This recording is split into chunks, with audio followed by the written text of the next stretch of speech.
All stations, stand by for an incoming radio transmission. Hey, good morning. It's Bob, K6UDA on the K6UDA channel, but we're not on the K6UDA channel. We are on the Idaho Preparedness channel. And welcome. Whoa. Okay, now I'm hearing myself coming over. I'm hearing myself coming over something else, and I cannot stop it for some reason here. Give me a second. This is why we go live early. There we go. Now it's off. And I can't do that until I start the show. Because all these things do not come up. So, good morning. Let's see. What have we here? We got some we got some peoples over here on Rumble. Good morning. Let's see. Dog Breath in the house. Dog Breath is with us today. Siren Pickle. Good morning, Patriots. Good morning. And Wolf 82 in the house. With me today. Let's see. Oop, hang on here. Oh, crap. What did I just do? I just screwed up the whole thing. There we go. In the house today, we have Matt and Terry. And we're going to do something a little bit different. We're poaching off of... poaching off of Facebook today. So we're going to talk about all kinds of cool stuff. Hopefully some of the folks from these Facebook groups. And this is what's so cool, guys, is the Facebook groups are full of people. From like all walks of prepping. There's the experienced preppers. Have either one of you been on these Facebook groups or seen them? Some of the big ones. There's the Matt ones and some of the 2A ones. Yeah. So Matt, Terry, have you been on those Facebook groups or seen them? Well, just since I talked to you the other day, I got on them. Okay. It's amazing.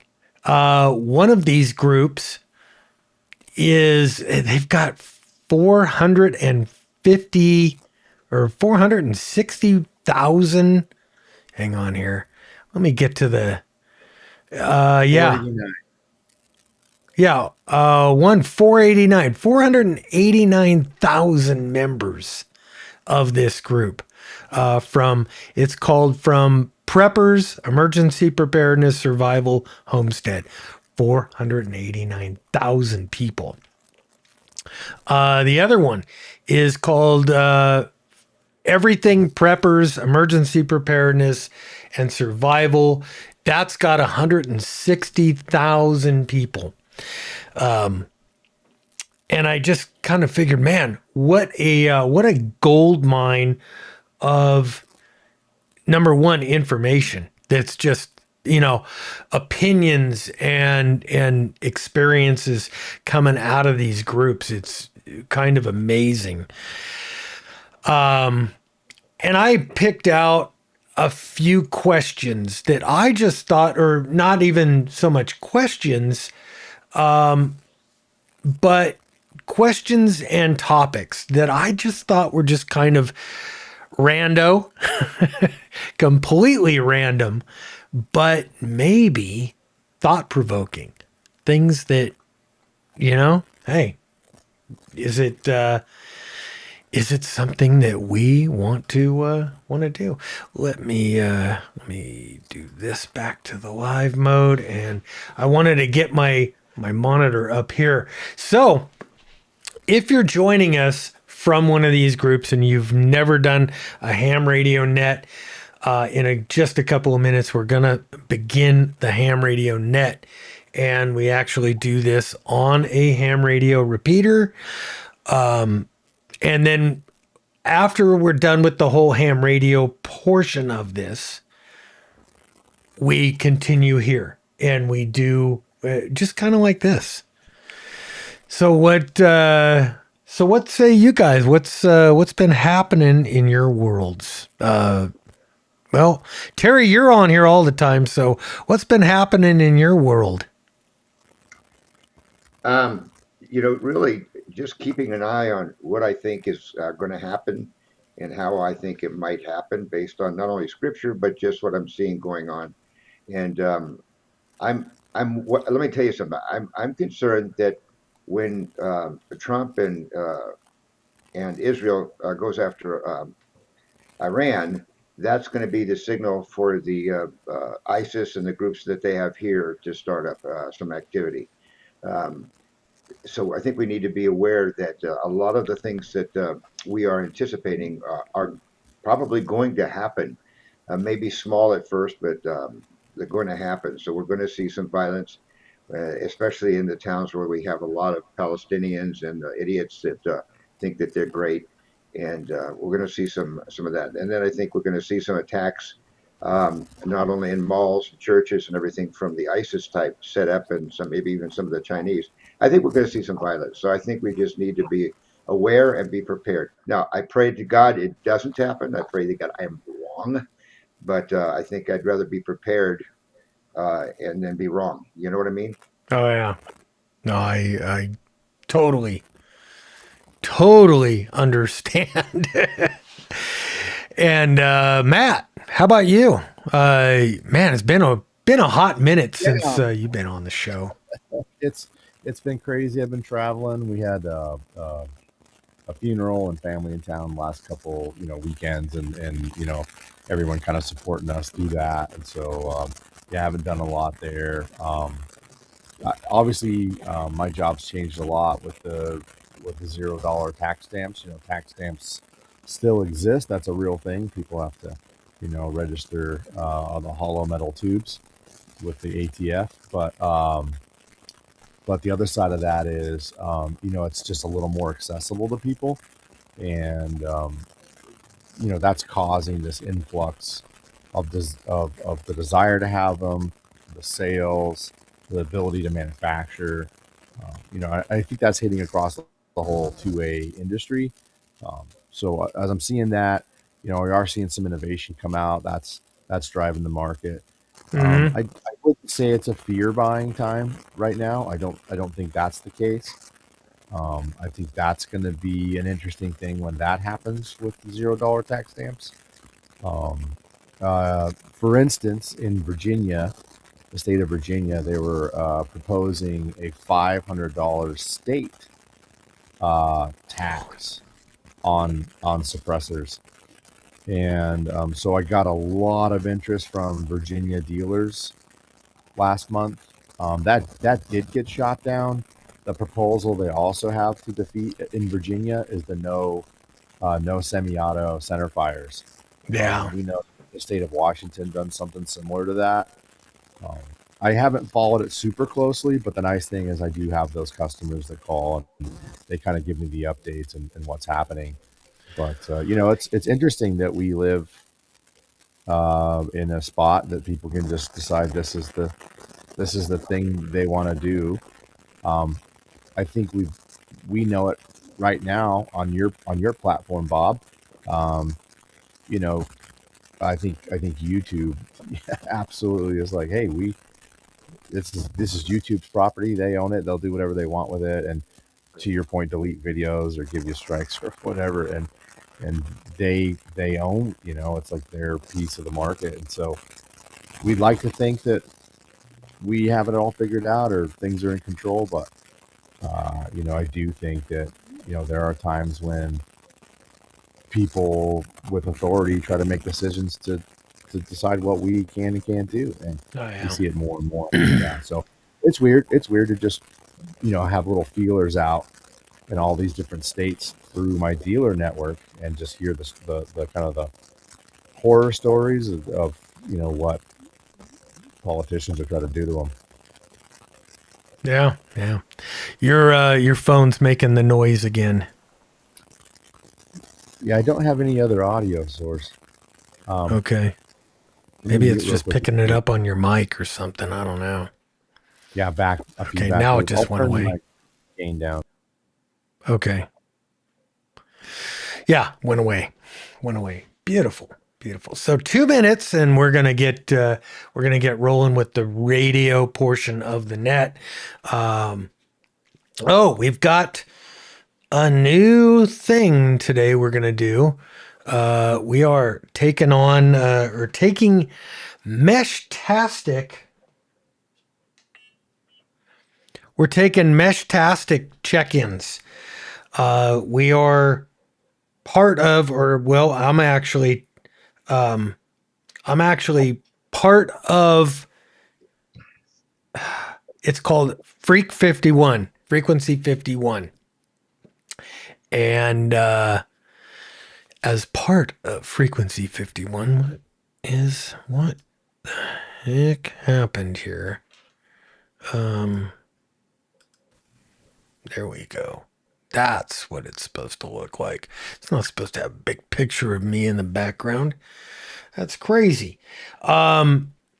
Frequency 51 is, Meshtastic is a whole radio system off grid.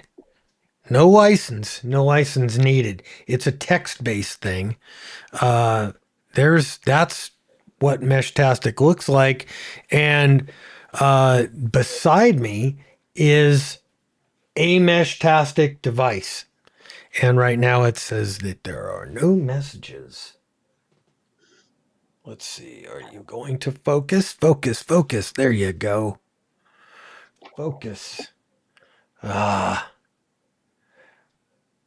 Nope. It doesn't like it. It doesn't like me. Okay. We'll go back here for a minute. Oh, and it's time to start the radio portion. So we're going to have the Meshtastic up there instead of two of us. And I'm going to go ahead and start this thing off. I'm going to use the Shark M1KE.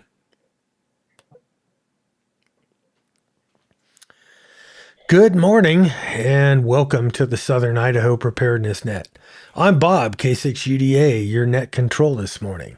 This net meets every Saturday morning at 0900 hours Mountain Time on the K6UDA repeater located deep within the Southern Idaho Command in Twin Falls, Idaho. This is a digital radio net accessible via Wires X-Room 40448 and YSF Reflector 40448, both called the Idaho Command. It's also available on the Hanson Butte 2-meter fusion repeater 145.170, and local hams with analog radios can participate using the KB7 DFP repeater 442.000. Let it break.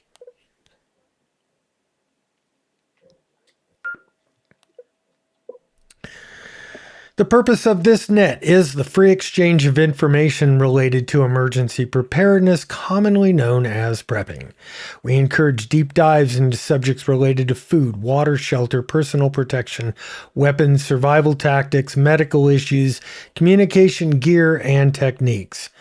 I'm looking for subject matter experts to lead discussions on all these various subjects. If you have material you'd like to present or discuss, when you check in, please indicate that you have a subject.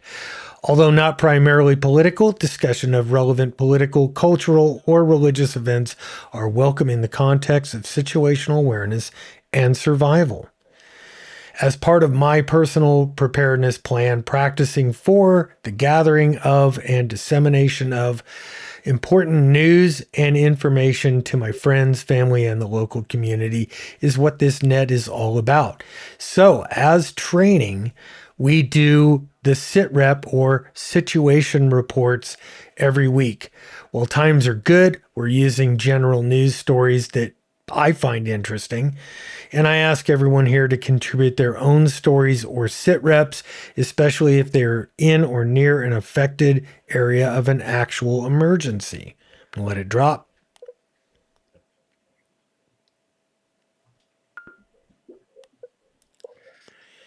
In order to give everyone an opportunity to be heard, we'll do check-ins and comments in the following order. We'll start out with local repeater check-ins, then Wires X, then YSF, and maybe some live stream comments if we get any. You are encouraged to check in with your first name, call sign, location, and how you're getting into the net, i.e., the local repeater, Wires X, or YSF. That being said, do we have any local repeater check ins? Come now.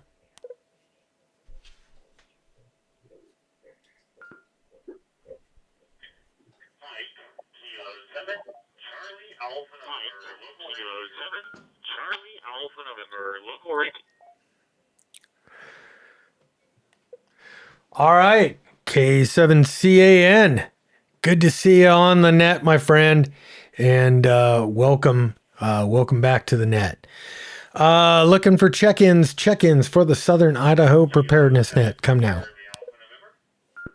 Oop. Crap. Yeah, Mike, did you copy me? Do you have any traffic for the net?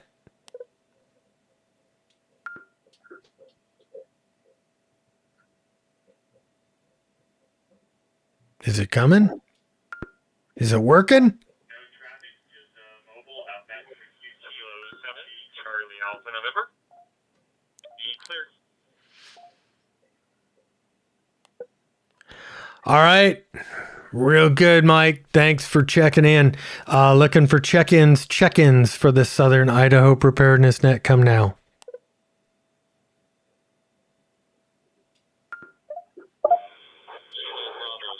Delta Foxtrot Papa KB 7 DSP Kinnison Falls, no traffic.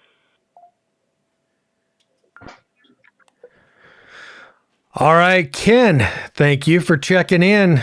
Good to hear you, and thanks for the use of your repeater for today's net. Looking for check-ins for the Southern Idaho Preparedness Net. This is K6UDA.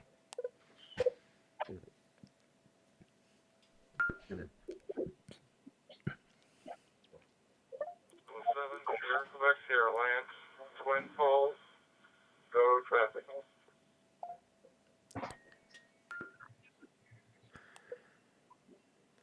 All right, KB7SQS, Lance. Thanks for joining and thanks for checking in.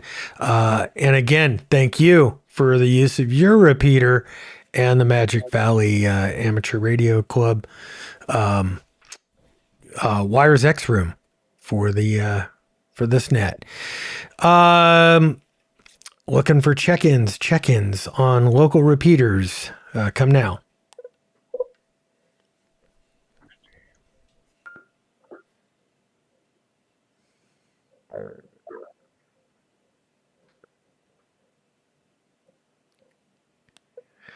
Okay, moving on. Let's have Wires X. Wires X check-ins. Come now.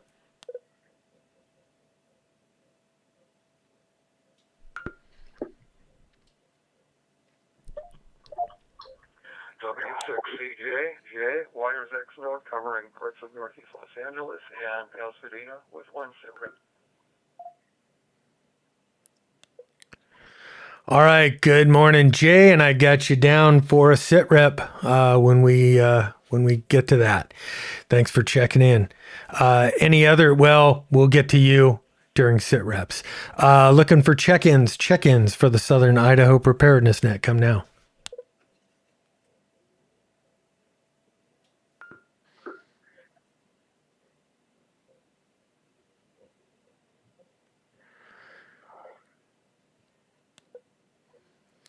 All right, let's open it up to YSF check-ins. Come now.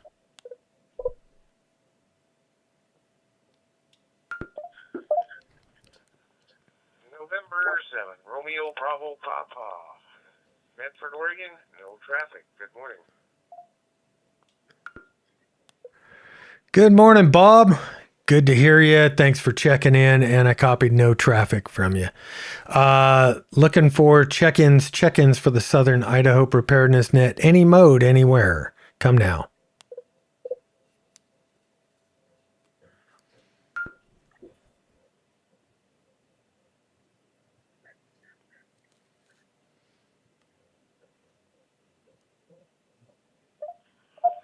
KK7 ELZ, Rick in Spokane, Washington, checking in.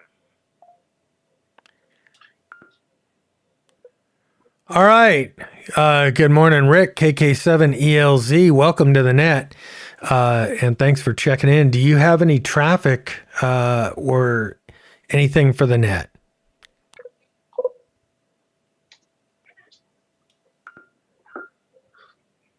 No traffic. Thanks for being there and doing it. This will be KK7 ELZ, and I will be clear. All right, Rick, thanks for that. And good to have you on the net. This is K6UDA looking for check-ins, any mode, anywhere for the Southern Idaho Preparedness Net. Come now.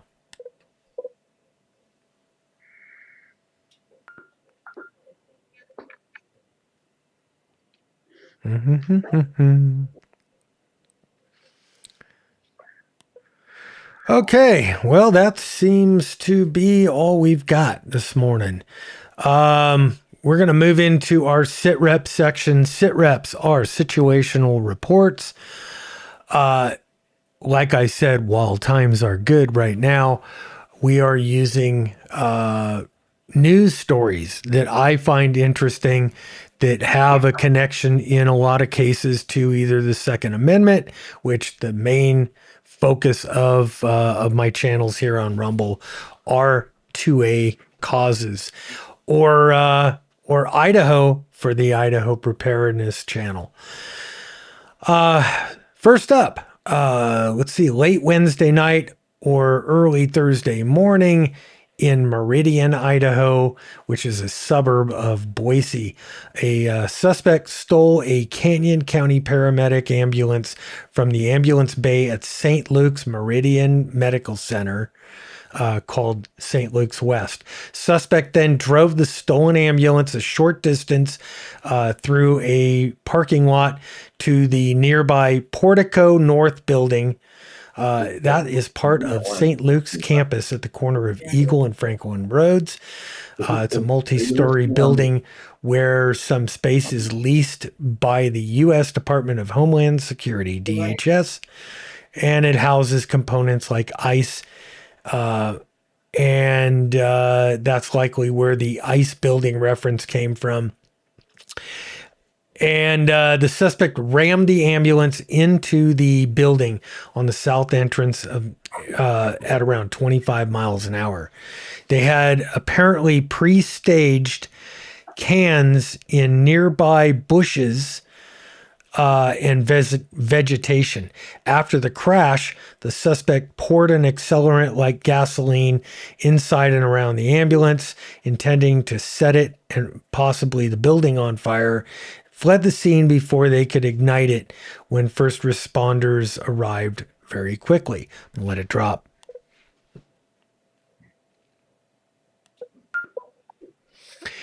No injuries were reported to the public or first responders, and the suspect remains at large as of the latest reports.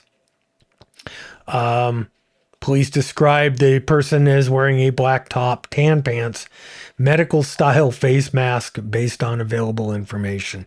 This has been treated as deliberate violent act, prompted reviews of ambulance security protocols since the vehicle was taken while paramedics were briefly away, and the building had some offices closed afterwards for cleanup and investigation.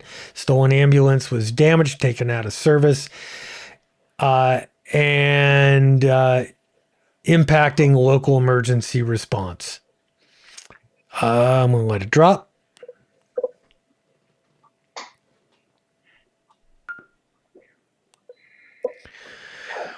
All right. In Second Amendment news on Monday, this coming Monday, we should hear the fate of several Second Amendment cases, which have been conferenced yesterday, the 20th.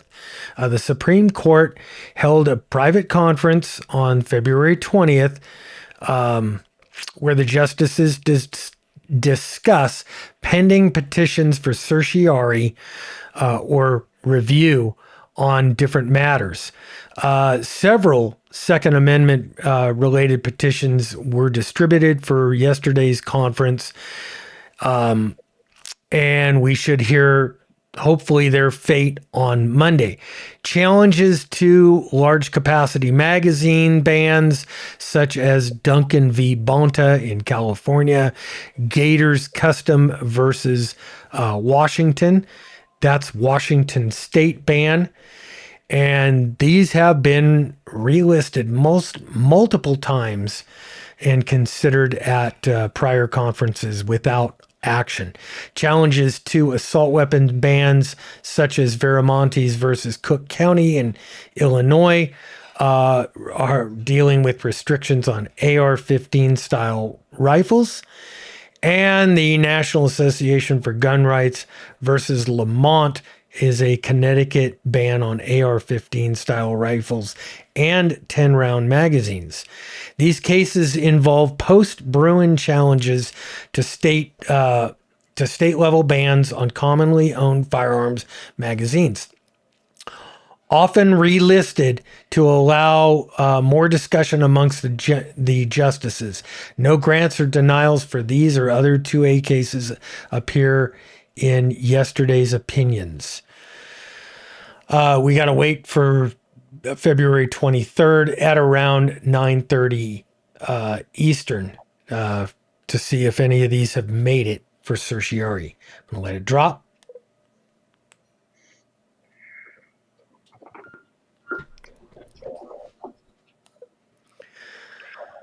Let's see. My final sit rep for the day is here in the Magic Valley. We have a thing we're getting fairly strong in the Mesh-tastic world. And we have a project called Frequency 51 Project. And we're kind of going prepper operational with Mesh-tastic here in the Magic Valley. Mesh-tastic Frequency 51 Project links Idaho from Boise, Mountain Home, and Twin Falls with Utah's Salt Lake City.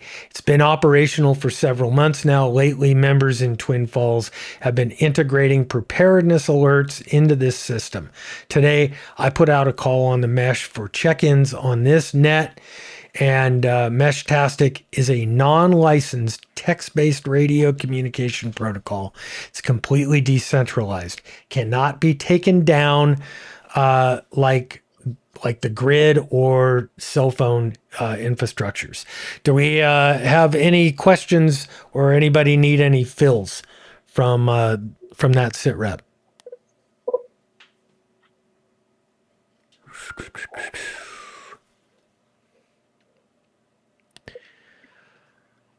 All right, W6CJ in California, you have a sit rep for us?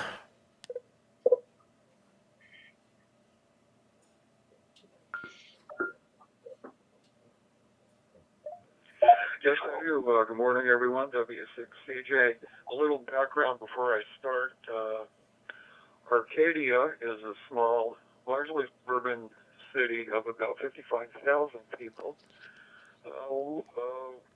maybe 15 miles northeast of downtown Los Angeles. And our story comes from CBS News yesterday regarding events in the city of Arcadia. Okay, a Southern California mayor refused to comment on her former fiance and campaign staffer who is sentenced to 4 years in a federal prison for acting as an illegal agent of the People's Republic of China. Last week, Arcadia Mayor Eileen Wang's former fiance, Yao Ming Mike son was sentenced to 4 years in federal prison for acting as an illegal agent of a foreign government. Like a drug. Wang has not been accused of any wrongdoing in connection with the case and refused to comment on it during Arcadia's first city council meeting since the sentencing.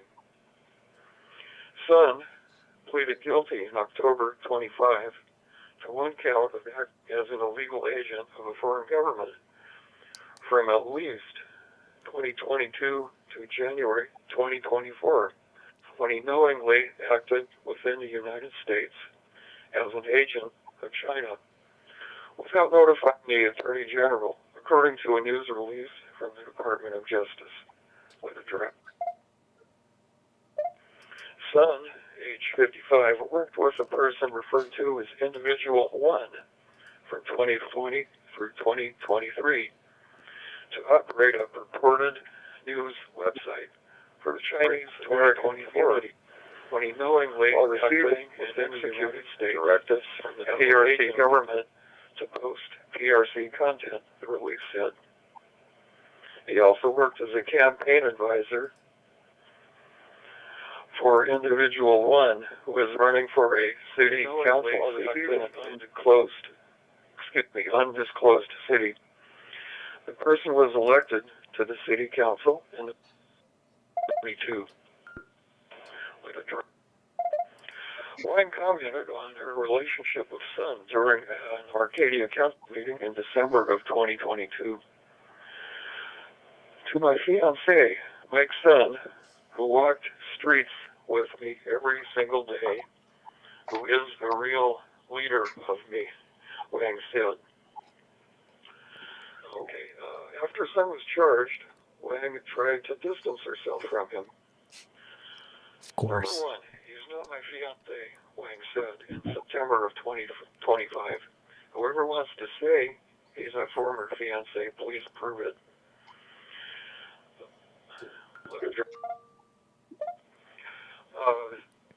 Just a comment, those of you who live in small cities and small towns might want to watch who's influencing who and where the money is going.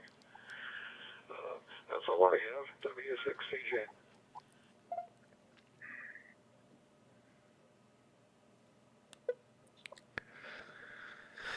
All right, Jay. Thanks for the sit rep from California. Let's see. Do we have anybody else that has any sit reps or last minute check-ins?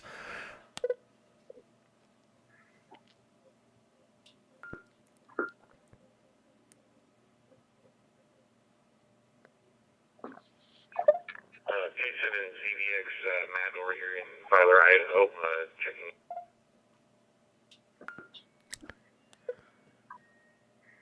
All right, is that K7ZBX?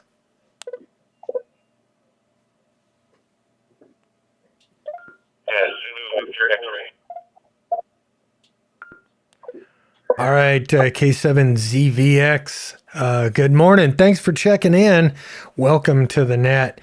Do you have any information or sit reps for us?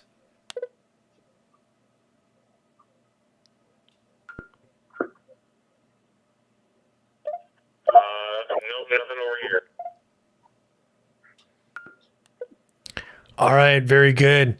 Well, enjoy the rest of the net. Hopefully you could tune in on Rumble or even on YouTube on the Idaho Preparedness channel on both of those. Let's see. Do we have any other last minute check-ins or sit reps from anybody? Come now.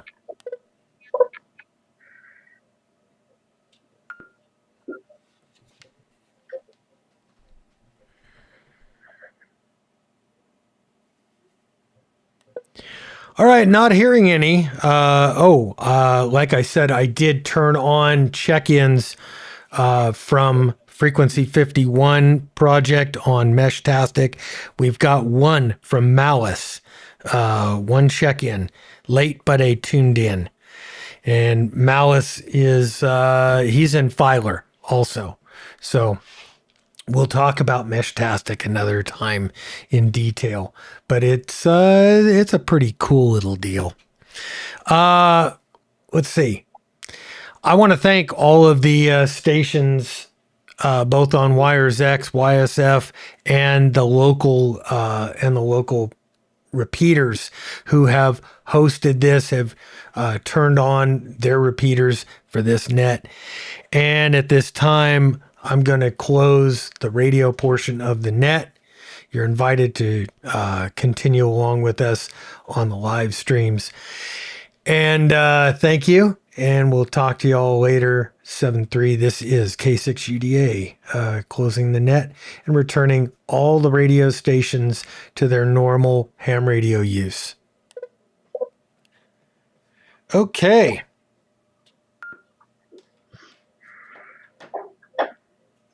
All right, guys.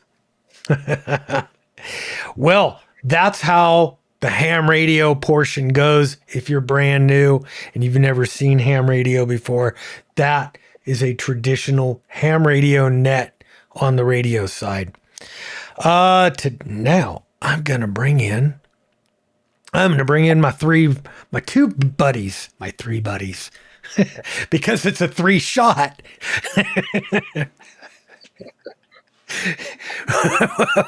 Well, my buddy Bob, my buddy Matt, and my buddy Terry, all in there. How you guys doing today? Well, I'm doing good. Of course, it's still early yet. Of course. It's early here on Saturday morning in Idaho. Matt, how you doing? Yeah, doing good. Just looking forward to the day. Lots of little plans here and there, little remodel stuff going on, a couple rifles to zero, and maybe some emails to catch up on. Nice. Well, guys, today you guys know why we're here. We're talking about very interesting conversations that are going on over on Facebook. Namely, a couple of the Facebook forums. Everything Preppers, Emergency Preparedness, Survival, with 160,000 members of that forum. And Preppers, Emergency Preparedness, Survival, Homestead with a staggering 489,000 members of that one over on Facebook. And I've kind of curated a couple of questions or comments over there, kind of wondering who here that's part of the net today has even heard of these. Do you participate in them? And what do you think? And do you have any other questions or comments that we should bring up here on the net? I'm going to move over since we're done with that one. I am going to move that over to here. And let's see. I'll start off my first question or my first comment. This is from the 160,000 member group. What is your sign to bug out of your home? This had 65 comments over on Facebook. Let's see if we can break that here. Guys, is there a sign for you to bug out? And if so, what's your top sign, I guess? Matt, we'll start with you. I've got nothing coming from Matt. No audio. Yeah, sorry. That's that mute button. You gotta unclick it. It only works that way. But yeah, I guess I'm kind of a bug in guy. I think that's kind of been, as I, work on the house and get things better. But the question is, what's your sign to bug out? And so for me, I was thinking like, man, what would cause me to leave my sanctuary? What would happen that I'd be like, okay, it's so bad, we got to pack up and we got to go. I'm going to Bob's, but no, we got to go. No, and I'm thinking like fire, flooding, no power, and for me, one of my least prepared preps living in the town is water.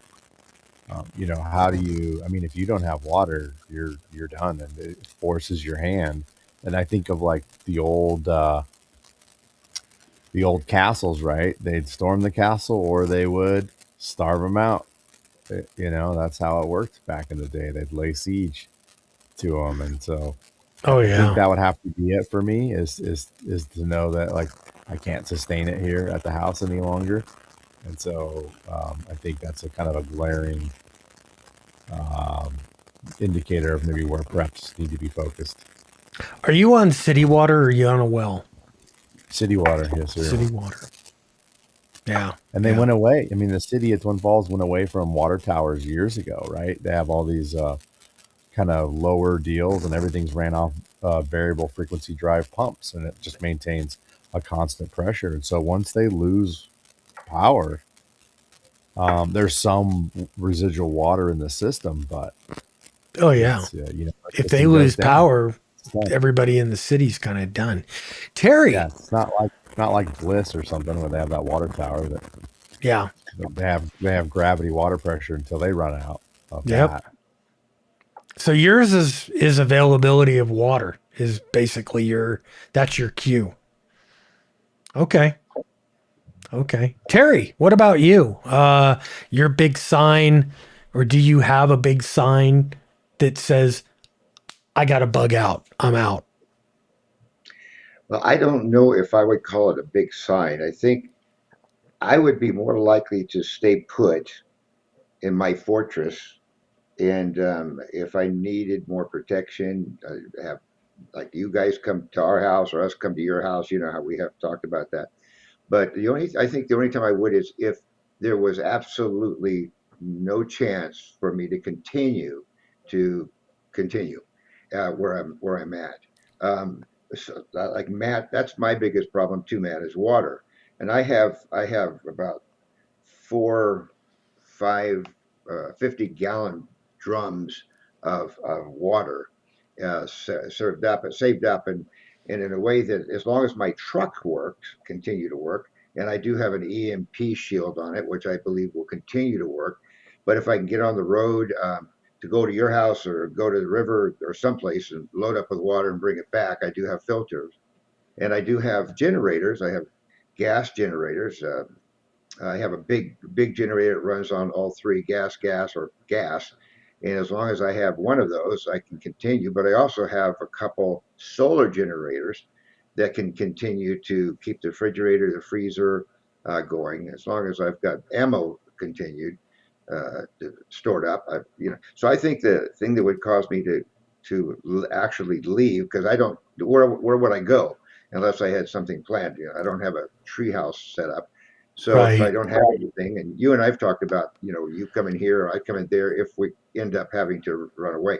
But I guess for that would be that, is if I had absolutely no opportunity to continue where I'm at, where I'm just stay here and die or go somewhere. But like I said, I don't, unless I have someplace to go, there's no reason to go. Yeah. So that, And I'm kind of the same way. I mean, this is my bug out location, where I'm at. I've got my infrastructure kind of built out. I'm fairly self-sufficient. Unlike you guys, I am not on a city water system. I'm on my own water system, and as long as I've got power or the ability to draw out of my well and my well works, I'm okay there. I think the biggest thing that would get me out of here is fire. to be honest, that's really the only thing I can think of that would drive me out. And is even if I had a fire here in the house and the house was partially destroyed, I still have the ability to make power here, and I still have water, and I have a motorhome. I could kind of relocate myself into the motorhome, not vacate the property, but still have most of my infrastructure here. I don't know. That would be a super, super tough call. Next question. Let's see. Terry, you want to do one of the questions that we kind of picked out? Yeah, go for it. Yeah, go. Oh, you want me to read it? Okay. I want didn't know you if did. to. I want you to lead the discussion. Okay, yeah. Okay, one of the things you talked about was the emergency of trading food, ammo, gold, silver, and you commented that, and well, at least the questions did. People aren't going to be willing to necessarily give up food for gold or silver. I think part of that depends on how much food they have and how much gold or silver you're willing to get rid of to do it. I do think one of the best things that we have is ammo. You can almost never have ammo if we're having a situation. If it's just like a problem where we don't have stuff around us, food, water, etc. That's one thing. If we are having a attack of any sort, any kind of jihad or bad guys out there with guns trying to break into your house to get what you have, I think if we have that active, I'm going to want to use ammo and keep my ammo as much as possible to protect my house. If that's not the case, then you might be willing to trade some ammo or have ammo for, like, for example, I used to reload when I did cavalry action shooting, so I have tons and tons of lead, that's bullets, not just lead, but bullets for 38, 45, and I have 5.56, maybe 223. I don't know what all I have, but so I have a lot of that some people that I still can reload because I have my reloader here from when I did reload, but I haven't for years since I quit. So I can trade that because I got tons of that and brass. So I guess it really depends on what kind of emergency we're having for the time being. Like I said, if it's just a lack of food, that's a different situation. If it's attacking and violence, well, I'm going to want to keep my bullets, ammo, guns ready to go. So I think I'm more inclined to want to keep enough of my stores, food, ammo, whatever I've got, for my use or my group's use. This question came out. This has got on Facebook 1.2 or 1.2 thousand comments on Facebook. This thing, it really took off. So there's a ton of comments. what kind And of comments? Do you remember what kind of comments there was? I can pull it up, and I'd have to, but there's just tons. Let's Maybe I can just find see. something while we're doing that. I'll pull that up while we're doing that. Okay, yeah. Why don't you pull that up and see? I'm kind of, if somebody is prepared and they're kind of anticipating something like this, through every collapse, every major thing throughout history, some people have always come out on the other side of it. Now, we may be also talking about end times, in which case, not very many people are going to come out on the other side. And Terry can attest to that as a retired pastor who understands more than more than the average bear. How that is going to play out. I would say if it's a non-end times collapse or a non-end times event, I would say those that are prepared and are anticipating people needing supplies, needing whatever, needing goods or services, will be willing to pay. And if they have gold or silver, some of those people might be willing to take gold or silver in trade, knowing that they have enough to make it through, and that they'll come out on the other side with something valuable. Pamela Crabtree, relocating would be something to plan for. Let's put that up on the screen there. What preps would you take during relocation? Presumably not being allowed to go back to the property for more of your preps. Wow. Good question. That is essentially what the bug out is you're taking everything that you think you can physically take, and you're relocating with no intention of ever being able to come back, or at least for the foreseeable future.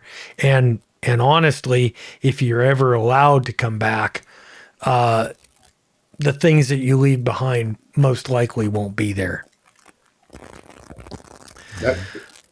Bob, Yeah. that's a good question to ask. Is if I have to leave, I want to know. I guess I want to think about. I don't plan on leaving, even being forced to leave, unless it's something that I don't have a choice. In other words, let's say the floodwaters is coming up to my windows. I'm going to have to leave. Right. But if it's just a matter of the police or the military saying, we want you out of here, well, that's probably where I'm going to meet my end, because I'm not leaving. And if I know where I'm going, that's okay. I don't mind that. But I think we need to think about that and have it in our head already, is how far are we willing to go, and what are we willing to do to protect our family?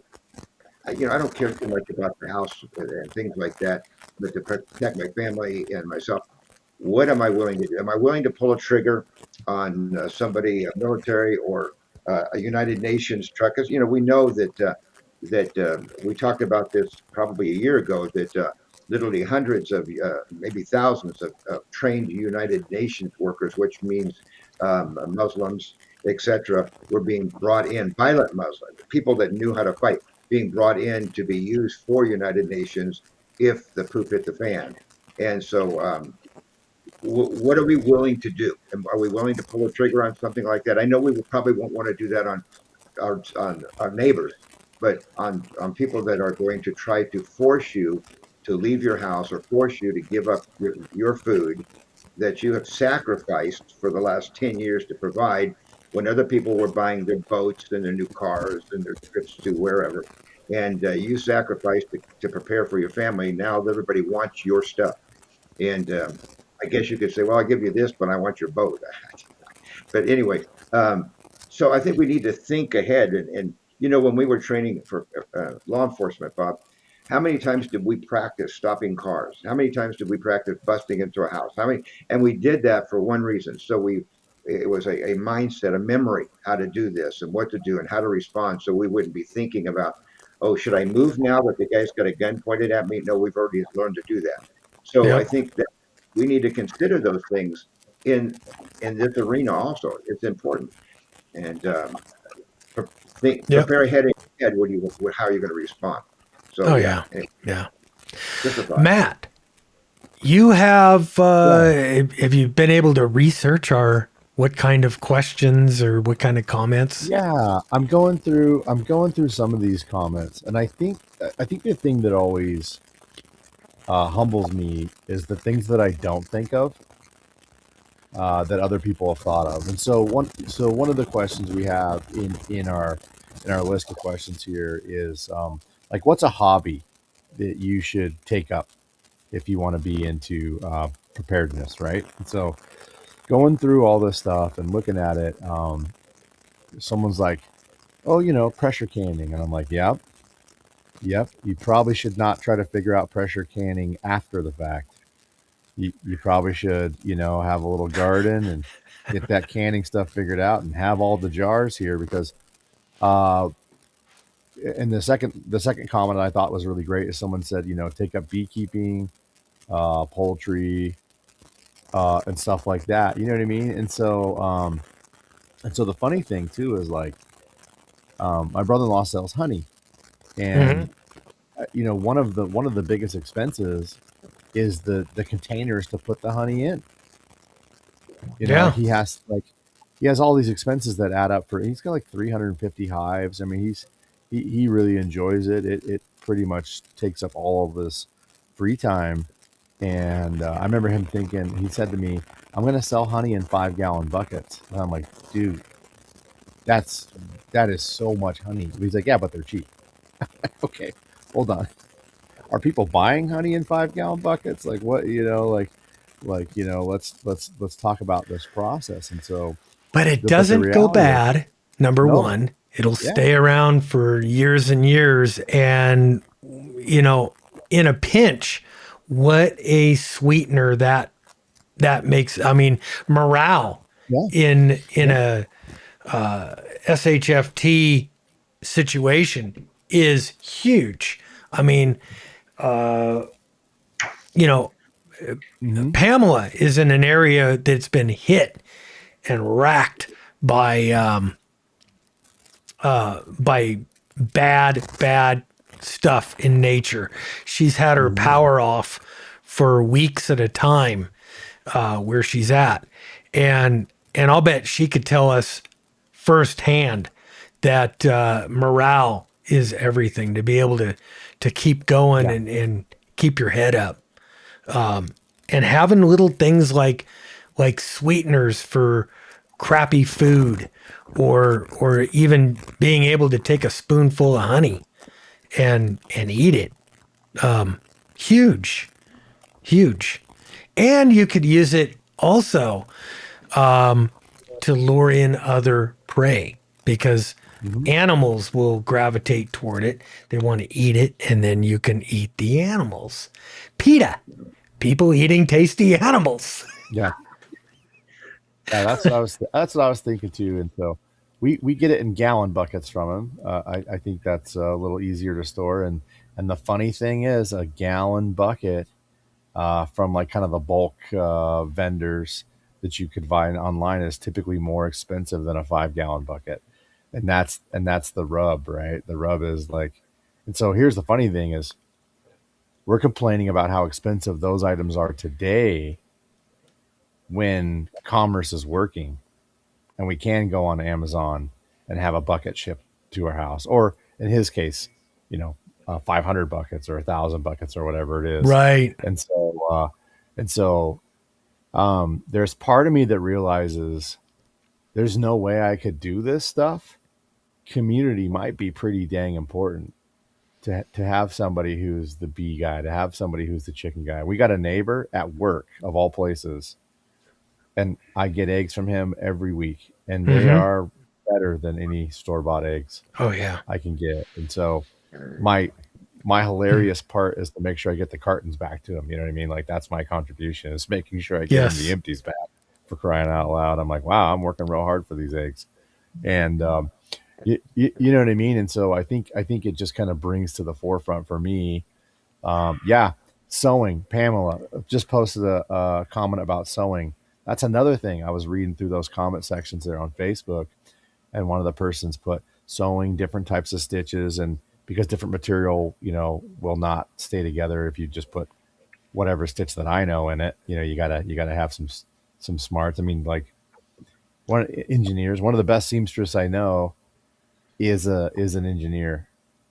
She's like the gal that fixes everybody's sewing machines when they go down, Mm-hmm. and get all the sergers to work. The things with like a million needles for all that stuff. She's brilliant. She's a brilliant engineer, but it also means she's a bad. I guess I don't know if we could say bad words, but she's a really good. I was going to say a bad word, but she's a really good seamstress because she knows stuff. You know what I mean? And so I don't know stuff. I would suck at doing that.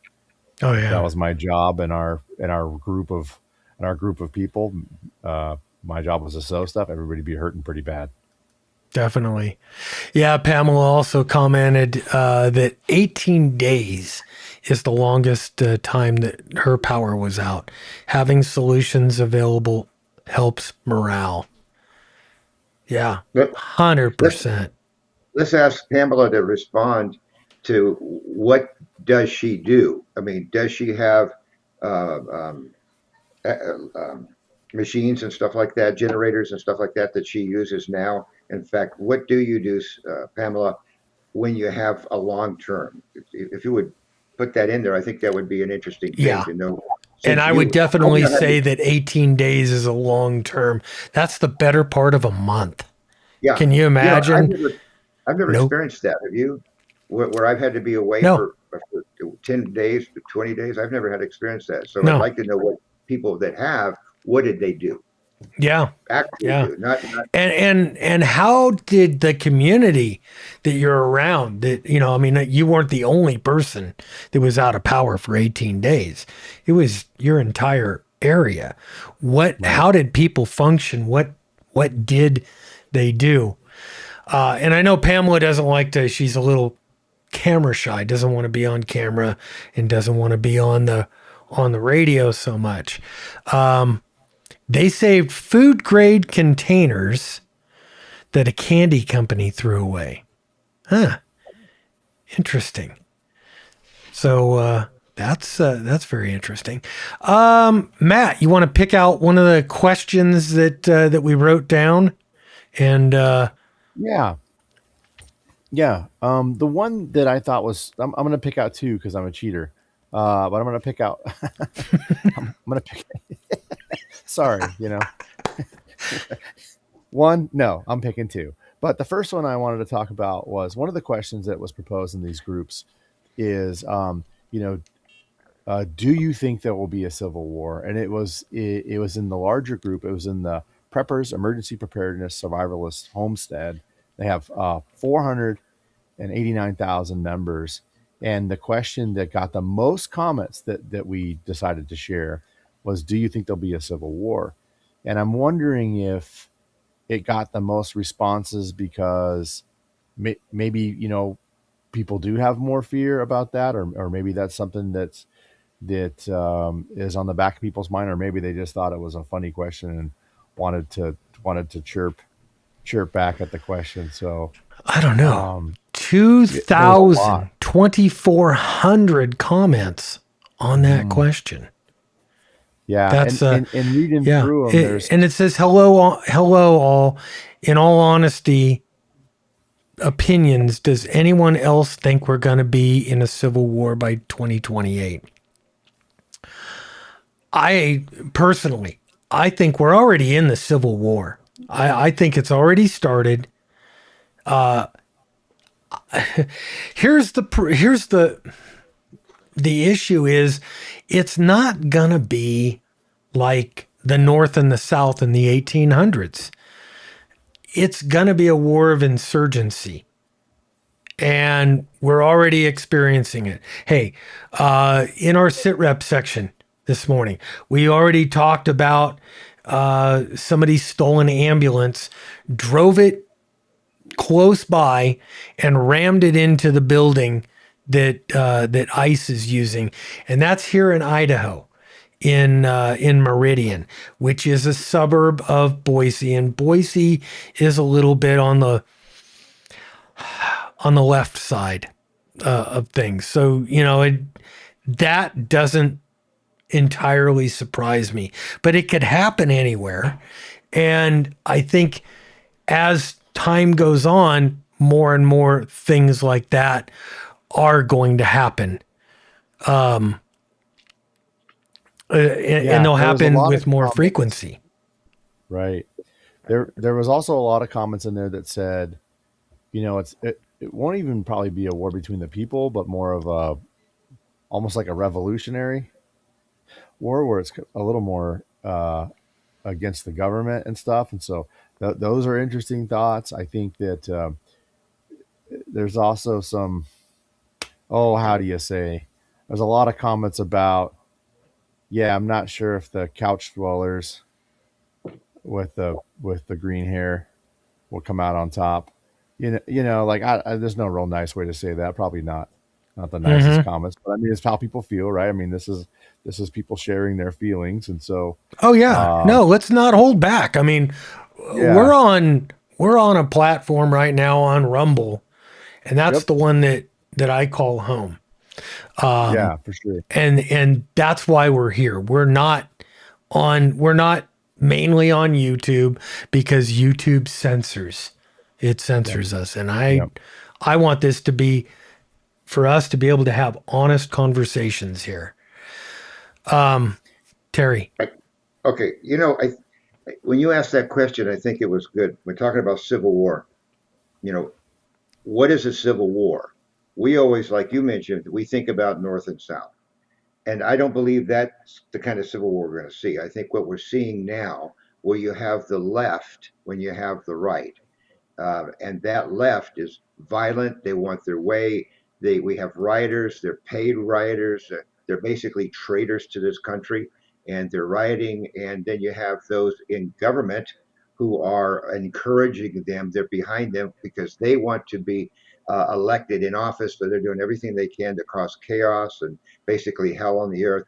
And that's what they're doing. And what the other side is doing is try to bring peace and try to get it back to normal and everything. That is a civil war because there's a battle going on and people are getting hurt. People are being reformatted in the way they think. I mean, look at the kids in high school. They don't know their left hand from the right. They can't even add. When you go to the store and you want a McDonald's or whatever, and the machine's down, and you give them $1 and it's 38 cents, and they sit there, look at it, and you got how easy it is for them to be, hey, let's go out and riot and fight against ICE. Okay, that sounds like fun, man. I get to break. These kids, they're stupid. I'm sorry, but they're stupid. The smart ones stay in class, try to learn, try to get an education. And the problem is they go up and go to college and continue this insanity. And so what you see, in Minnesota or wherever that place is that they have, my wife says I always get the wrong state. Too many M's around me. But what you see there are people that are paid rioters. They're organized. It's submitted by China's behind it. We don't know who else is behind it. We know, so you know what I'm saying. All this stuff that's going on, and it's going to continue to go on until the Democrats can absolutely take control of the government, then shut everything down. So we are already in a civil war. I don't think Mhm. we're going to have a civil war where we're outside fighting each other. I hope that doesn't happen. It may come to that, but it won't be a civil war. If we have to go out and fight, I think we're going to be fighting aliens, in our country that are here for a purpose of taking it over. People don't You mean realize. Okay, space aliens or well, they're because spaced that out a seems little. to be the new thing now Yeah, is no, they're hey, there's spaced out. space aliens. Let me give you an example. If you give me one more minute to say something Okay. here, you know what we are seeing a takeover of America by the Muslims, whether we like it, want to admit it or not. It's happening. What's happening in New York as an example? Taxes are back.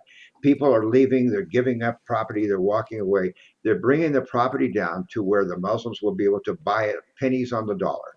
And when they buy it at pennies on the dollars, they'll own it. They'll bring people in, and they basically will own that city. We'll never see, at this point, we'll probably never see another mayor in there who's not a Muslim because the people are coming in. That's who they're going to vote.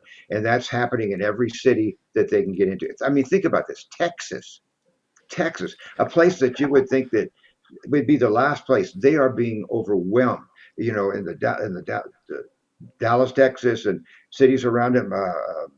The big city there. What is the big city there? The biggest one. Was it Dallas or Houston? Houston? Thank you. Houston, all these little places or big places are being taken over. And once they get taken over, they're going to start making laws. You know, the problem is our Constitution is wonderful, but it's meant to be constituted by politicians who are God-fearing people. I mean, I'm not saying they have to be a Christian, but they believe in right and wrong. They believe in God-fearing people. They're there to do the right thing. But see, the Muslims understand that they can come in and with their freedom of religion, they can come in and push their freedom of religion to basically overwhelm our cities to the point where they have their morning call at 5 in the morning and all that. I mean, they can do anything they want because they have the freedom of religion. And then you have idiot religious people, people that call themselves Christians, that absolutely do not understand anything about end times. And therefore they think, well, we need to take care of the Muslims. We have, they don't realize you're going to be owned by them if you don't grow up and learn what the Bible actually says about the end times.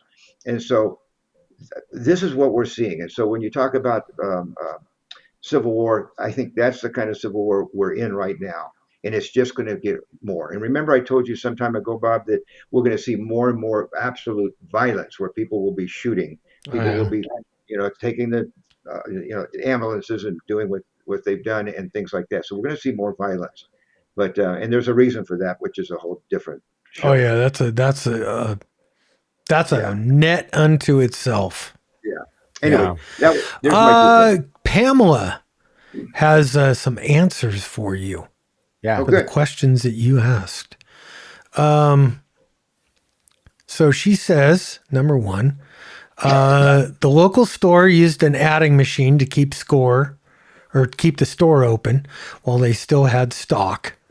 The local store was out of stock in 3 days.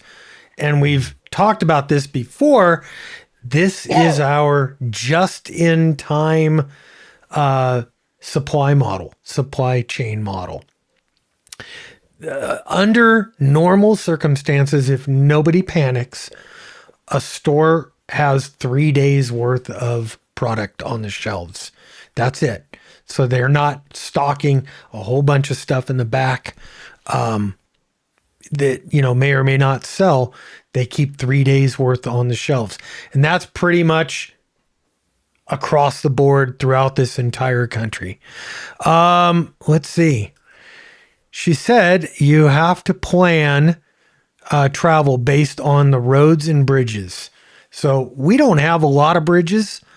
We have but one big bridge here in our area. And if that goes out, we've got some or 15 miles or something. Yeah, we're kind of screwed for especially big truck traffic. That would really and where we're situated, we are the major route from coming from Southern California all the way through to Canada. We're it. We're the about 300 trucks a day come across that bridge. Yeah.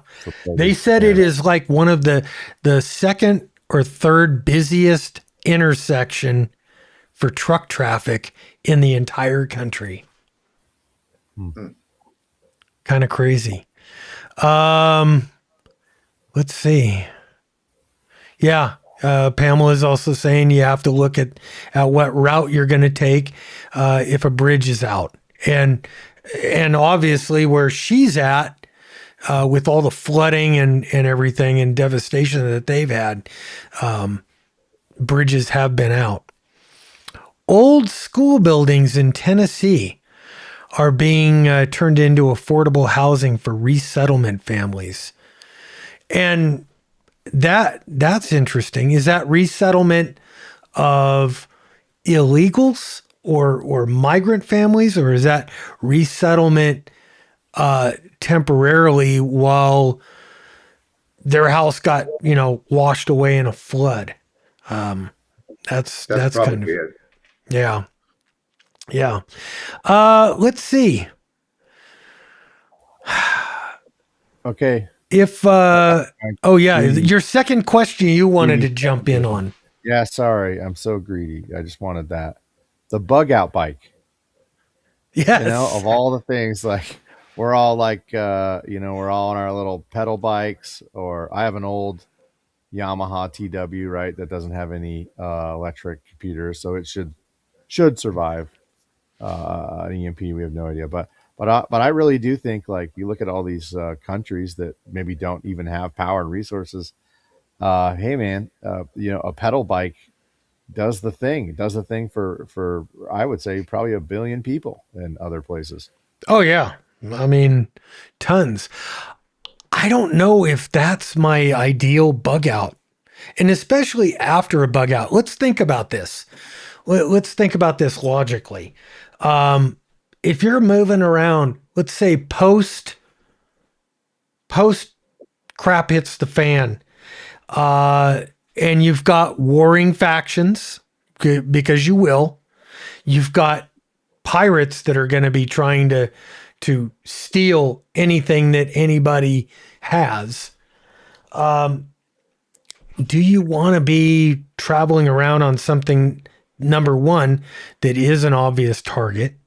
Number two, it puts you at a distinct disadvantage because you can't defend yourself and ride effectively, and you have no armor. You have no cover or concealment with that. At least if you're in a vehicle, you have a little bit of concealment and a little bit of armor, maybe Matt, slight bit of cover. I'm ready for my truck. Yeah, but I could see where the motorcycle would be, or especially, I mean, that's like what a CT90 is, the picture that I've got. Yeah. And the CT90, what a perfect end of the world vehicle. It's old enough. It's got no electronics, just like your TW200. It's low enough that damn near anybody could ride it. Yep. Small enough that you could go in and out of cars that are baked on the highway or on a roadway. Absolutely. It gives you a lot of mobility. And hey, yeah, at 100 miles to the gallon of gas, it's sipping. So if you're trying to get from place to place and you could do it tactically, I think a motorcycle's a great. That's especially a little one like that. Having a big Harley is number one. You've got the noise from a Harley. Pamela has a couple of answers to a couple of our questions, and she is talking about migrants. So foreign migrants are coming into Tennessee, and they're being housed in old school buildings that are being turned into affordable housing. So, man, you guys got to watch out for that, because, again, like Terry was saying, that's what's coming. And she says 4-wheeler with a cargo box on it, as far as a bug out vehicle. Yeah, I like that idea too. I don't have, well, I do. I've got a side-by-side. So if you consider the side-by-side, yes. But I think what's really nice, if like, I have a truck and I have a cattle thing on the front, for when you hit a deer or cow or whatever. And I think it's got 38 gallons worth of gas in it. And if I have to go somewhere, I probably will not be able to go any further than that 38 gallons will take me. And I always keep it pretty full. And because after that, you may not have gas available, and or gas station. And so I think if you need, I like the idea with the motorcycle, you stick that in the back of the truck. And so when you get as far as you can go, or if you have to get around these things, you pop it out and finish the trip all the way. But I always said that with the cattle guard, if there's people standing in front of you saying stop, stop, here's my sign, I'm going to slowly move them out of the way with the cattle guard, because as far as I'm concerned, they're cattle. Just get them out of the way and move on. So it's hard to do that with a motorcycle. I mean, I've ridden motorcycles for a long time. I was a motorcycle cop for a while, and so I love them, but I would be concerned, just like the bicycle, that it would be too easy to snatch, grab, stop, whatever. Well, with a truck or a four wheel, like Pamela said, you could just push on through and watch people fly if you have to. Yeah. And I'm not that kind of a guy, but when it's war, it's war. Yep. And I could put a technical on the top of my truck. Bob, you could sit outside and take care of that when we're driving down the road. Oh yeah. Yeah. Yeah, that would. Isn't that the way to go, Matt? So I mean, they yeah, got those new, there's a slew of these new belt fed uppers. FRTs are legal. And I guess one of the great companies, I'm not really kept up on it here, but I guess there's a great company in Nampa that manufactures those. And I guess they're kind of one of the ones to get. So, Oh really? Oh, yeah. you'll have to tell me. Do you know what the name of it is? Oh man, I'm embarrassed. I should. And I it can. believe it might be Nomad, but I can look here. Okay. And is it an actual FRT or is it more of a super It's just safety? the upper. It's just the upper. Okay. And it goes on an AR standard AR-15 lower. So, Okay. So it's a full upper. Cloak. It's Cloak Industries, Okay. and I'll really have to cool, check really that cool out. stuff. And the guy I know who's got 3 different belt fed uppers, he's a big fan of that one, and I believe he likes his other 2 as well. I just think that maybe everybody kind of has different ideas of how they put things together, and the cloak one seems to be one of his favorites. So Nice. Hey, Bob, Brings what me about to that? my next question from Facebook with 1,400 comments on this one. What is the best caliber ammo to stockpile for for use in a future SHTF bartering?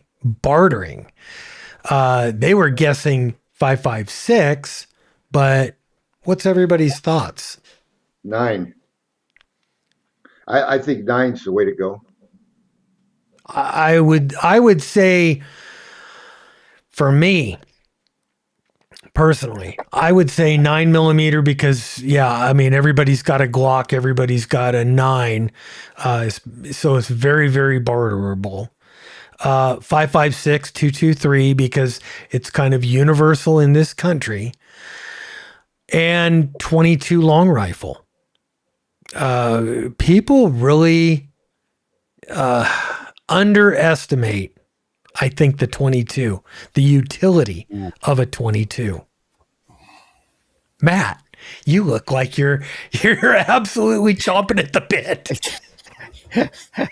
I'd love to say 5.56, right? The part of me that's like, oh, everybody, the macho, the hoo, I'd love to say 5.56, but man, I have to think that 22, it's just so good. And then obviously when you have suppressors and they make really good 22 subs, there's these new 45 grain segmented subs that shoot like a dream. They don't sound like anything. I don't know. A Terry, I love the idea of 9 because typically a 9's way more concealable. You don't want to become a target, right? You're gonna be walking around with all your tactical goof gear on, and everybody's like, "Oh, that guy's got everything I need right there." And then put a big target on your head. So I'm this might be controversial. I think it is 9, 5, 5, 6, and 22, but I'm gonna go with 22, and everyone's gonna hate me. But I was not a 22 guy. 2 years ago, I would never have said that. But I think the utility of suppressed 22s is Unbelievable. unbelievable, and that utility I think outranks all the other features. So yeah, What rifle you recommend going with that if you're going to use it for protection, not just going out and target shooting for a game or something, but I'm going to carry it, I'm going to use it for protection. What would you suggest? Boy, Ruger 1022 is hard to beat. The nice thing, Bob's got that RPR. I have an RPR, a couple RPRs at work, and the Ruger Precision Rimfire. My goodness, that is got to be my favorite rifle. What a tack driver. Um, And I have the Zimmerman 1022, which is What's kind an of a RPR? souped up Ruger 1022. What's an RPR? An 'Cause RPR The Ruger An Precision RPR is a Ruger rimfire. Precision Rimfire. It's a bolt action, but it shoots Ruger 1022 Magazines. And so, Okay. being Ruger 1022 is the most common 22, Ruger 1022 magazines are the most common magazines, and they make it essentially an accurized, a little bit tacticalized bolt action 22. The RPR is the gun that gets the most smiles and the most comments at every suppressor shoot we do. It is that good of a gun. There's some stuff that's maybe better in this category or maybe better in that category, but I think all around platform, best bang for the buck, shoots the best 22 magazines. RPR is great for bolt. 1022 is great for semi-auto, and especially like a takedown 1022. I'd have to say that's probably So you use a bolt action, but then it's semi-automatic after that. no, I'm sorry. They're two different guns, but they shoot the same magazine. And most people in the US for the last 40 years have had some experience or had hands-on with a Ruger 1022. And recently Ruger came out, I'd say in the I last gotta show you something here. 10 or 15 years. I gotta show you something. All right. Yesterday was the official opening day of rock chuck season here at the Look at that ranch. thing. And that is my air rifle. And I use that around here. I took a shot at him with the 17 HMR suppressed, and it was loud. And I was not in a super steady position, and it just inched by him. A little bit later, I saw him again and took my air rifle back out like I had 40 times last year, and bagged him very quickly and easily and silently. Now, the Ruger Precision Rimfire suppressed with that cheap little, what is it? The Sparrow can that I have for that, which was like on sale. Yeah, sometimes on sale for under $300. Yeah, great yeah, can. that's what I paid for it. It was like $300 plus the tax stamp a couple of years ago. That is about as quiet as that air rifle, which is also suppressed. But oh yeah, Dissipator. Gotta say dissipator. That way I don't have to pay a tax stamp on air rifle. dissipator. Silence. Well, no, because it's made for an air rifle. It didn't need any kind of a tax stamp, didn't need any registration. And as far as I understand, it's the same thing. It's built the same. thread pitch is typically different. And so a lot of companies will manufacture a suppressor for a firearm, then they'll manufacture a dissipator for an air rifle, and they'll change the threads. But yeah, to your point, they can't have the identical interiors. It's just like a use case deal. So kind of a funny deal. Yeah.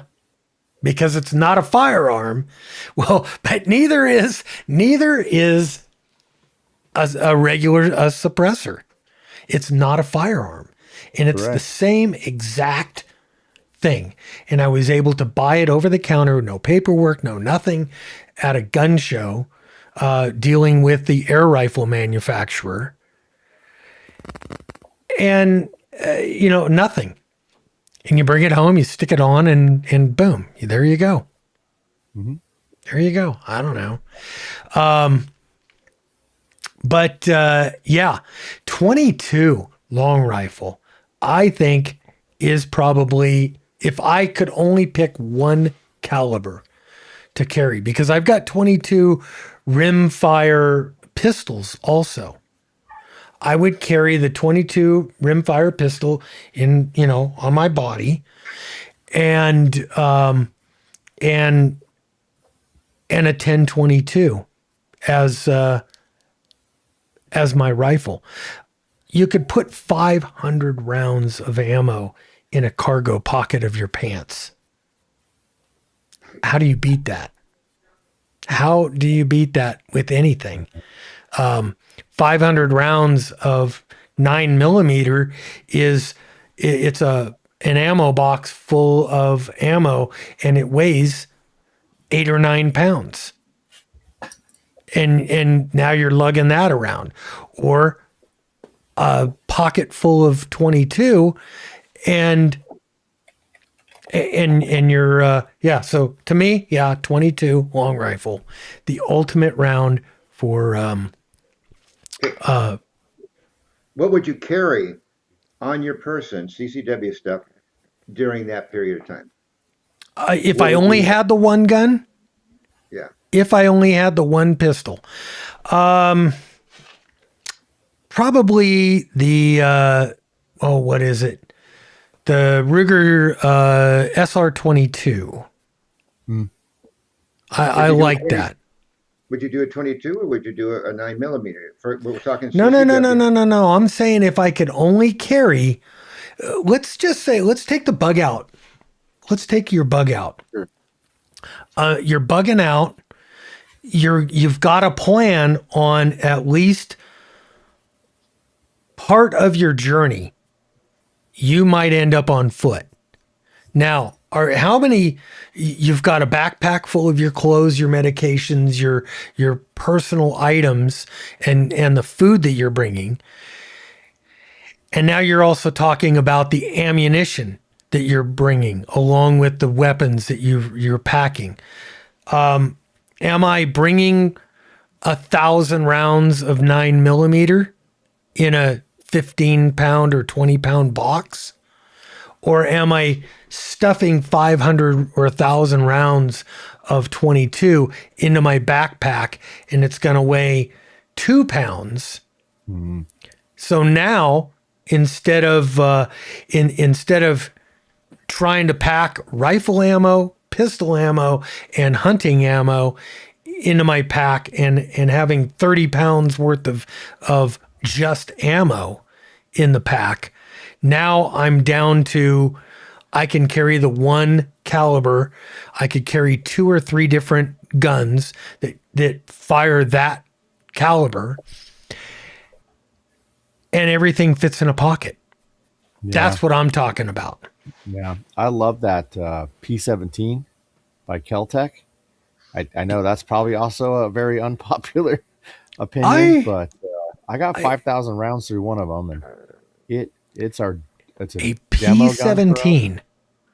Well, It's a I also have a 15 or Browning. 16 round 22 semi-automatic pistol. Mhm. It's got a stationary barrel, so just the back chugs like kind of like a Ruger. So it's like that And, Browning rimfire precision, whatever. Yeah, the Browning Buckmark is probably what you have. I have one. And the I Buckmark. throw my suppressor on that thing and shoot subsonics. It's, Yep. I mean, it's not the smallest pistol in the world. Right. It's got a big holster, but utilitarian, really, really good. If I want concealability, it's the SR22, and that's a tiny little 22, very concealable on my body.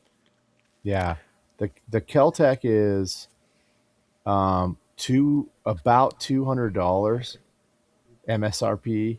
Mm-hmm. It has a metal barrel and a metal slide. The whole entire rest of it is that polymer magazines. They're 15 round magazines. They're silly cheap. I think I have 9 magazines for the thing, and Nice. it cycles more ammo than my other 22 pistols, like more different types and grain weights and Oh, really? different types of subsonics. And Interesting. and a buddy of mine just competed in the Steel Challenge. It was like a 22 only match, Right? and he finished second place with his $200 Keltec. So I'll I'll I- I'll preach it from the highest mountain on that silly little pistol. I know it's not popular. I know it's super cheap. I know that Keltec gets dinged a lot for making weird designs, but Well, I man, that's also pretty. I've got a couple of Caltex. I have had a Keltex. I had a 380 that I bought over 20 years Oh, ago. yeah. 380 as a pocket gun, and I've never had a problem with it. I have two Keltec 22s. You know, the ones that Taurus has a 22 too, and yeah, they you can shoot them all day long. I think Keltec, for some reason, some people like to down it, and but yet they've got some guns. I mean, their guns just don't go bad. I did have one issue with my 22. Sent it back, and they sent it back with a new inside. Works perfect, and Mm, they said they upgraded it, updated it, and stuff. And so, I mean, I would buy Keltec in a minute. yeah. Let's see. Steel Wolf over on Rumble uh, is checking in late, but he's checking in. He says a bolt action 22 with a suppressor. You hardly ever hear the metal on metal click like a dry fire. Yeah, absolutely. Okay, what is your quickly, because now I'm kind of going into the weeds. Several years ago, I started getting into 22 mag as an alternative to 22 long rifle, because you could bring down, literally you could bring down big game with a 22 mag. It's twice as much punch as the 22 long rifle, the same bullet, the same diameter. And I've got several. I have the Keltec, what is it, PMR 30? That 30 round Keltec. And I bought that because I couldn't buy it when I lived in California.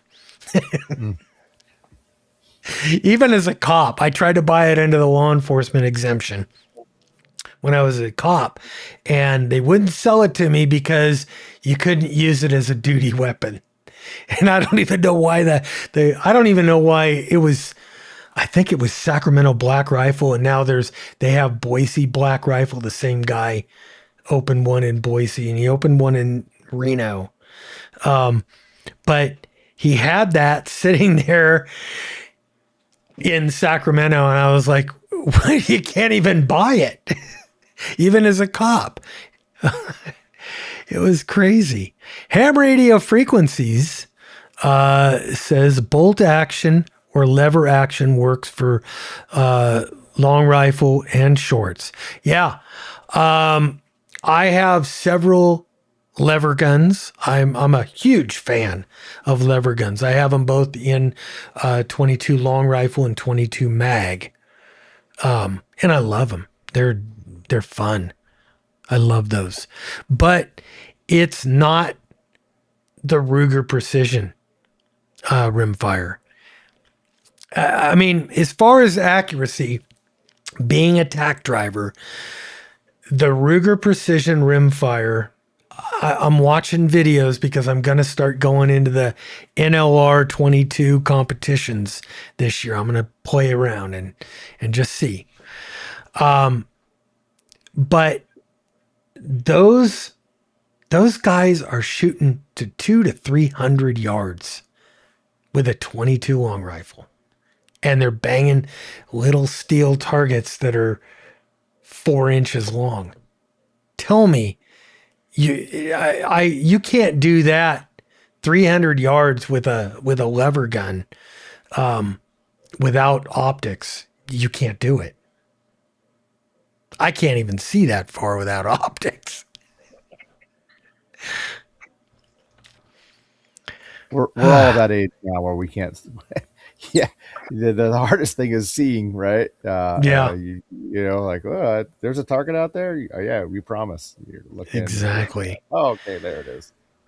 Shadow or Teriyok says he's never had a problem with the Keltec, except one time. Sent it back to Keltec. They installed a new update, and he's had no problem since. I had a problem with mine. when I get a Shadow new Bear. firearm, go ahead. Say Sorry. it. Go ahead. Oh, when I get a new firearm, I typically will put like the tiniest little bit of lapping compound on the lugs and run the action and dry fire. You know, they tell you don't dry fire your 22s. I can tell you firsthand that I did indeed shatter the firing pin on my Kel-Tec before I ever fired an actual round through it from dry Really? firing. So, yeah, I bet you I probably had 1,500 cycles in. You know, I had a day job, work from home kind of a deal, so where I always had it on my desk and using it throughout the day. And so, yeah, I mean, I can't say I've never had a problem, but I can't say they ship the parts out right away. And that is the gun I have 5,000 rounds through, and it's such a cool pistol. It does all our demo days, and then I have another one that's got quite a few less rounds through it, but it's so handy to just hand it to the kids or the boys and let her rip. And yeah, there's nicer pistols for sure. I see some, man, those Volkortsons are cool, and they're like a hopped up Ruger Mark IV. And Oh, there's some beautiful ones out there. dude, man, they I can tell you one thing not to do with it. I had my 380, my Kel-Tec, and it's a small. It's like that. Yeah. Don't shoot Corbons to it. Corbon is like a plus P P P P P, and I did that once, and it was like, oh my god, and about blew my hand off because it's just way too much for it. And but it took it. But I mean, I'd never do it again because I don't want to lose my hand. Yeah. But Yeah. boy, that was because it's only that. All it's right. only that. We're at 10:30 right now. Let's just get through a couple more of these little questions, and then we're gonna. You guys, let us know. Let us know in the comments. Do you like when we just kind of rapid fire going through some of this stuff? I think it's just fun having the conversations. But in a where is it? What are you all using for communications Yep. if an EMP hits or there's a total blackout? 1,200 comments on Prepper's Emergency Preparedness Survival Homestead. 489,000 members. So this is the subject that all three of us should be fairly well versed, because all three of us, our hams are in our local ham radio club. I have done extensive amounts of videos on ham radio, on communications. And we've all got things put away. We've all got our daily radios that we're using. We all have stuff put away in Faraday cages for a rainy day. I am now getting into the Meshtastic and possibly Mesh Core. There's not much of a Mesh Core infrastructure built out here. There's more of a Meshtastic, and actually it is really, really robust here in the Magic Valley. And to me, where you are is going to be the biggest, that's going to either be the biggest enticement to get into something like Mesh, or the biggest detractor. If there's nobody else around you at all that's on Mesh, it's useless. If you can't hit the next guy over, at least. And then even if you can, if his node's down, if you don't have multiples to pick from, and that's the whole idea of a mesh. It's like bing, bing, bing, bing, bing, bing, bing, and everybody gets the message, and then and then a bunch of them send the message back off. That's how the mesh works. What do you guys? What's your plans? Terry? Well, I don't have Meshtastics. I have my ham, of course, and then I have the FRS, and what's the other, GMRS. yeah, that one, that kind of stuff. That's Mhm. all I have. And that, I don't plan on getting anything else just because of, But any Um, special operating modes or anything that you're doing that you know that you no, think is worthy of this conversation? not really. We a while back we set up some for our club, set up some frequencies that we would go to in an emergency, Hmm. and set it up so that the club could go to here to contact, communicate with each other without having the world also involved with our conversation. But that's it, and that really, that's all I have. Okay. Yeah, I thought that was a cool thing. It was an interesting conversation. I remember that night at the club meeting where there were some people who were dead set against that, and I was like, wow, they're dead set against having a plan. Yeah, That's all it is, was a plan. And I thought this is the most interesting conversation we've ever had. We weren't forcing anybody. Someone said, "Oh, you guys are just the, uh, you know, You're the prepared crazy preppers in the yeah, group. crazy preppers." And I was like, yeah. "Well, what? Well, who are you talking to with your radio, bud? Like I don't." So, like, CQ, CQ. hey man, I just thought there was a little more like mindedness in the community, and then I guess I realized like, hey, different people are into this hobby for different reasons, and so I was like, oh, okay, like, and which is fine, right? Absolutely, like that's the thing they're into. Let them do that thing, Yep. but I Well, think my generation, not that we're different ages, guys. Here, I'm not trying to say anything mean or anything like that. But my generation, I think, definitely is getting into radio for two reasons. One, they love communications and RF, but I think the other big one, the reality is a lot of it is preparedness stuff, and yeah. and and I think and you're there's foolish yeah if you don't think about preparedness. And what's funny is those same guys that were bitching about us having an idea of yeah frequencies that we could go to, that those are the same guys that are like, oh, we got to have Aries, you got to have races, you got to have this organized structure of emergency communications. yeah And Steel Wolf brings up a big thing. You guys familiar with GhostNet? oh yeah Yeah, yeah. I actually GhostNet now they're at 1.5, and I've yeah I still have laminated the old one. 1.4. Yeah. I think I've laminated 1.4 still too. Yeah, and I had 1.5 1.2 forever. isn't a whole lot different. Right. And I think what I'll do is I'll just cut out the extra pages of 1.5 and throw them in because there's some good stuff in 1.5. And actually, I was thinking about kind of going through GhostNet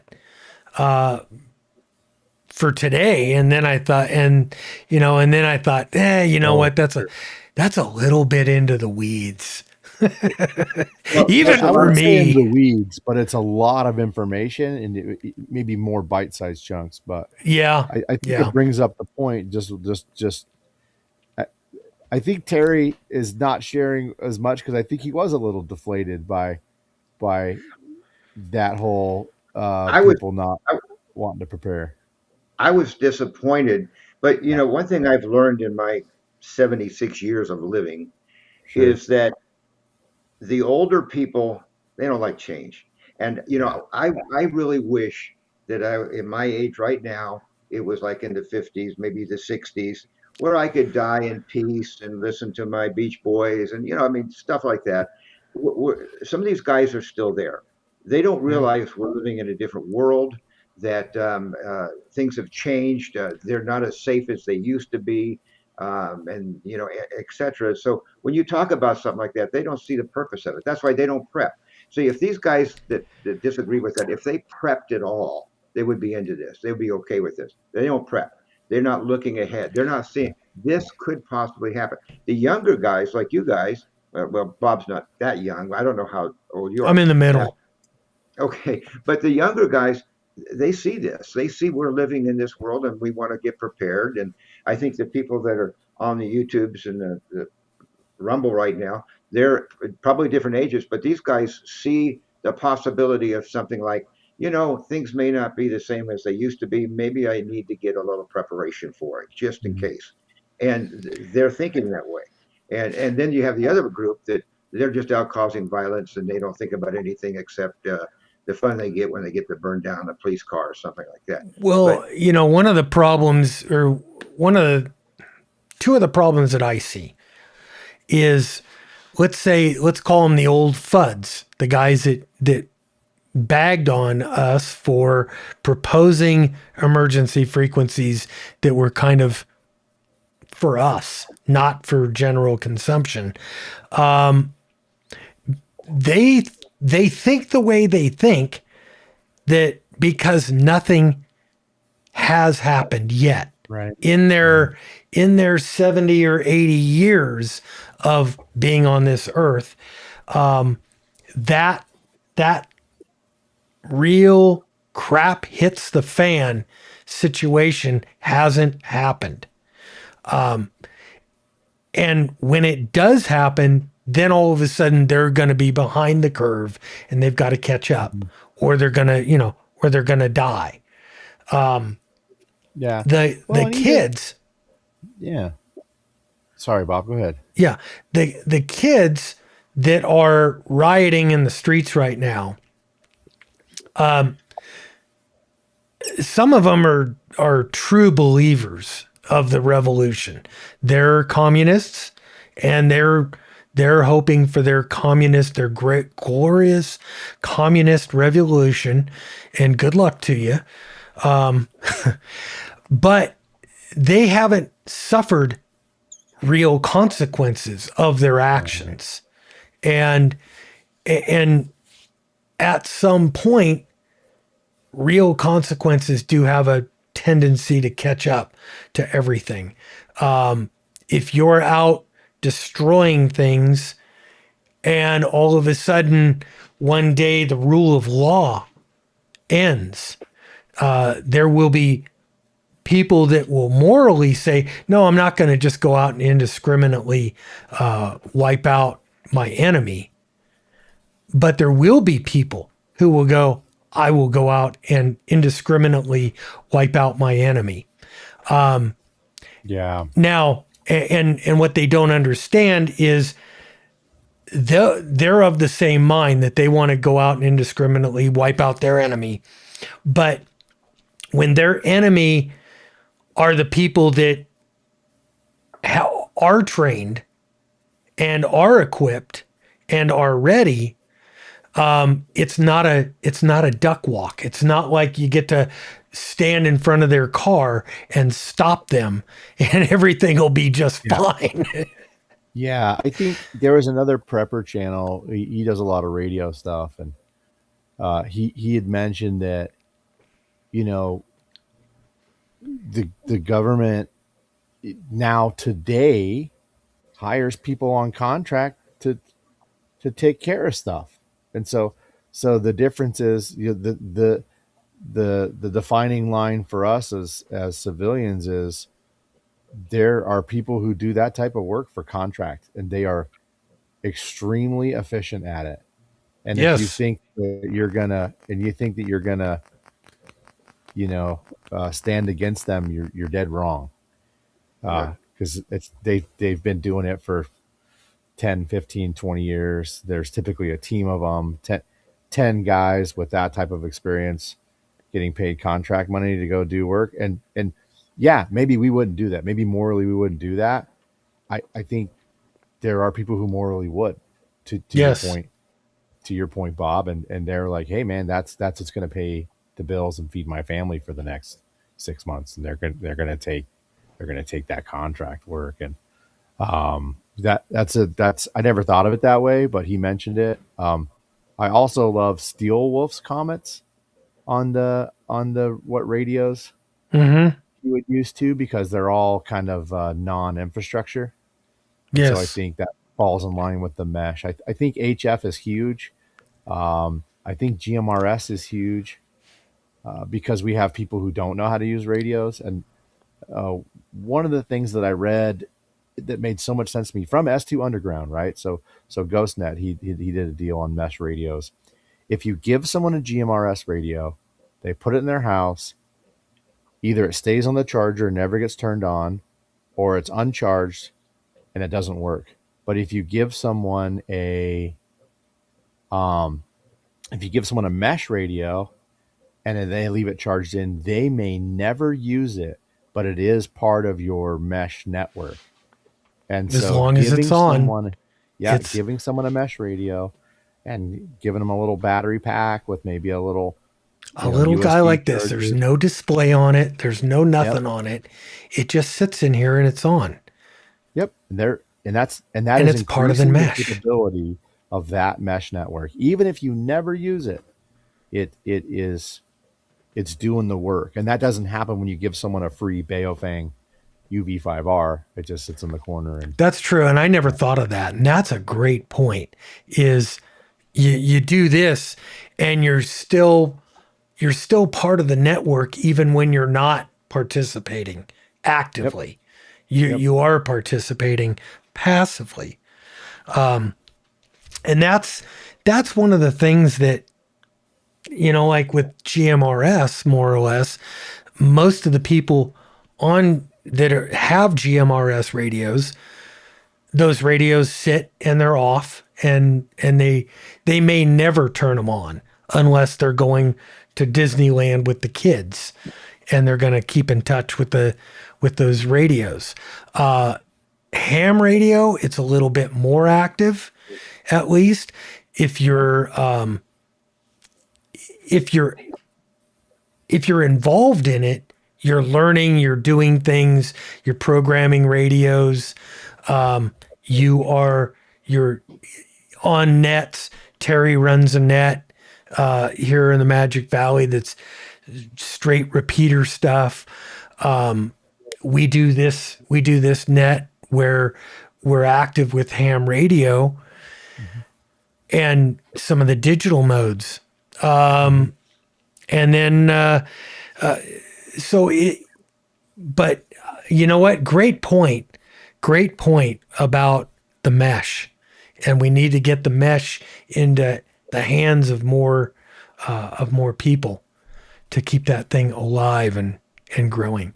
definitely not my thought. That's an S2 Underground thought. So Okay. Well, hey, S2 Underground.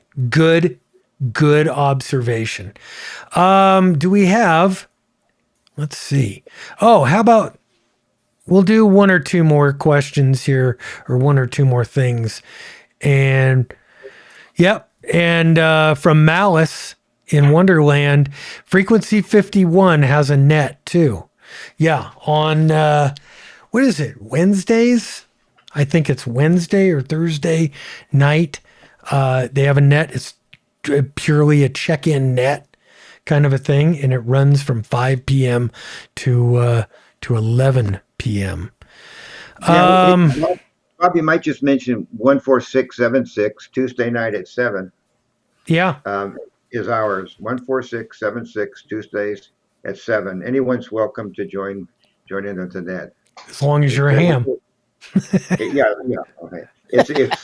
It was meant to be originally like Aries racy stuff, but it's really not that much anymore. And after the net, we have a thing we call the round table. So when the net's all done, those that want to stick around, we just continue on there. I ask questions and when we talk and chat. It's just a time to really just get on and use your radio. Yeah. 14676 Tuesdays at 7.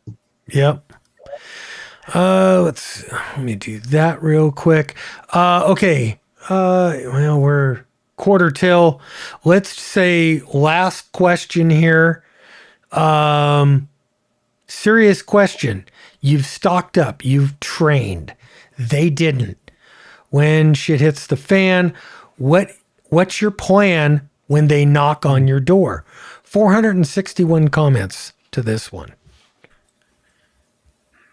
Terry.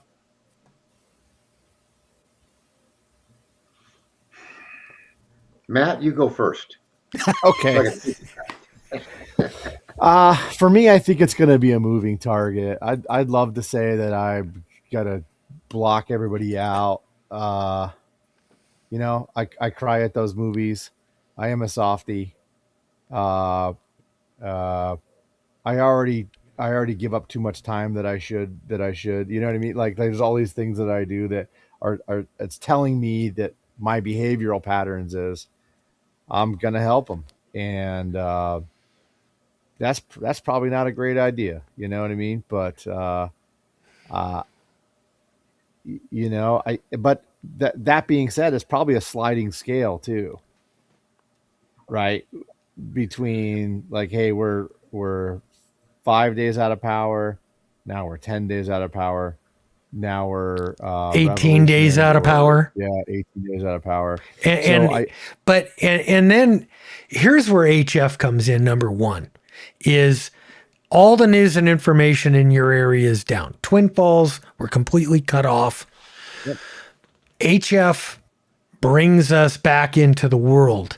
And then smaller nets like this bring the community back into the world, because say a guy like me, I'm listening on HF and I hear that the rest of the country is fine, or I hear where the problems are, where maybe we're not getting the news here. But then, what does it come down to? My thinking. I don't want to give charity away, because I don't want to be, if it's a complete grid down deal, EMP, let's just say the EMP goes off. I don't want to be the guy that the neighbor comes asking one time, and now asking becomes entitlement, and entitlement becomes, when you stop, now they're going to take. Now they're going to go get other people from the neighborhood or from outside the neighborhood that they know, and they're going to come and take from you. To me, it's got to be a trade. You've got a skill, you've got something else that I could use. It's a trade. And I would work it more like that as opposed to charity. Now, I'm a huge believer in, I would take some of my preps and go give it to the church to hand out, because, and then when people come to the door or people ask, it's like, hey, go to Kingdom. They've got food. They're giving out food and they can help you. That's my initial theory of it, because there's always going to be people that are not stocked up. And unless you have such a plan that nobody can see you or smell food cooking at your place, that nobody could see that you've got power 18 days after the grid goes down, that you've got fuel, maybe you've got a working vehicle that you're able to go do supply runs or trading runs with, people will notice that.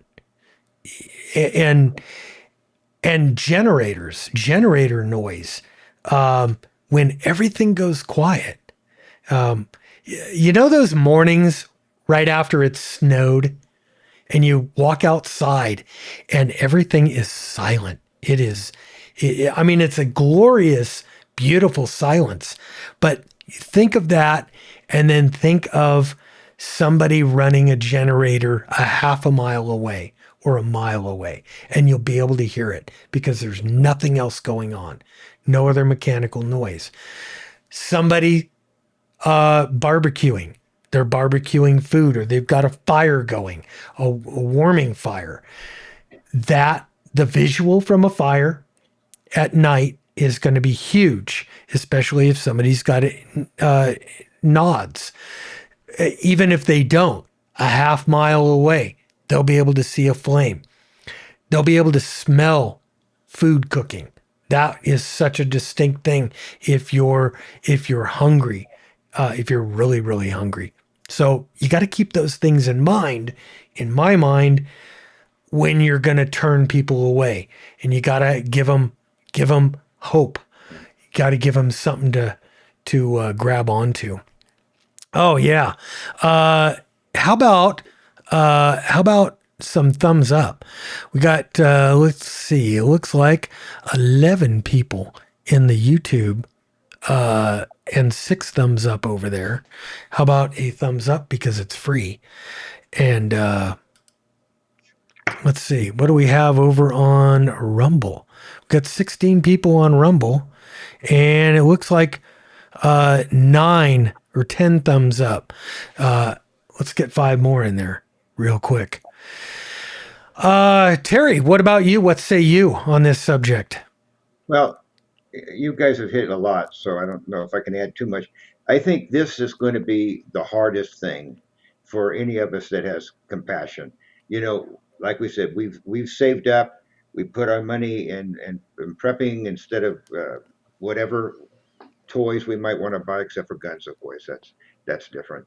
And and so now we're looking at somebody that has a need. I think first of all, for me, I'm going to pray. God, you tell me what you want me to do on each of these door knocks. And the next thing would be is um, the next thing would be really God. Remember, Lord, when you fed the 5,000 with some bread and some fish? Uh, can we do that, Lord? I've got some rice over here. Maybe we could lay hands on it. People in the neighborhood could come and we could just keep dishing it out and it would keep going. I mean, I would love to see that happen. Um, I would like to believe for that. Now, you know, whether it would happen, I don't know. I mean, if Jesus did it and he says we're to go out and do the same thing, you know, I would like to do it. But it's the tough thing because we have compassion. We don't want to see our neighbors die. But what you said is the same thing. They'll come back the next time, Bob, and they'll want it now. Okay, we've eaten that. Now we want more. And pretty soon their friends, their neighbor, well, where'd you get it? Oh, I got it down at Terry's house, right? You know, I could see, boy, that's going to be a tough one. I don't know if we can really give an answer until the thing happens, you know, and then we're standing at the door trying to decide. One of the things you do is you just don't answer the door, you know, or like I said, pray, God, you want me to answer the door on this? And, you know, it's a tough one. You know what? Great answer, because that's exactly what we need to do. You need to trust in God, that God is going to take care of you, take care of your neighbors. You know, I'm kind of lucky that you guys know where I live. I'm kind of I'm out of town, and I've got good neighbors, good quality neighbors for the most part. Let's see. Steel Wolf puts up a web page. The web page, HTTPS, effective gate CPM. I'm not going to click it right now. Maybe temporarily down or moved to a new address. And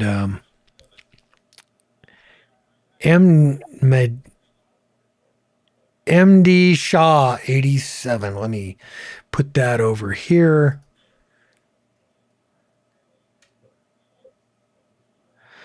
Let's see. Malice writes, that's why I don't advertise what he's got. And that's, you know, I mean, that's obviously the good, that is the conventional right thinking in prepping, is you don't say anything about your preps. Here's the problem with that. As people get hungry, if you've got food and everybody else is losing an extreme amount of weight and everybody else is sick and you're not, everybody's going to wonder why. And they're not going to wonder very long.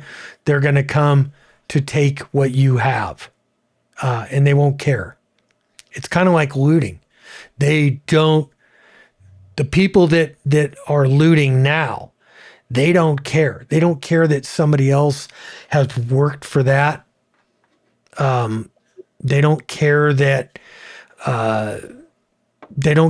it belongs to somebody else and it's somebody else's work and hard work. It is definitely, they have no regard at that point. And people that are hungry and desperate will do that because they're hungry and desperate and they got to feed their kids.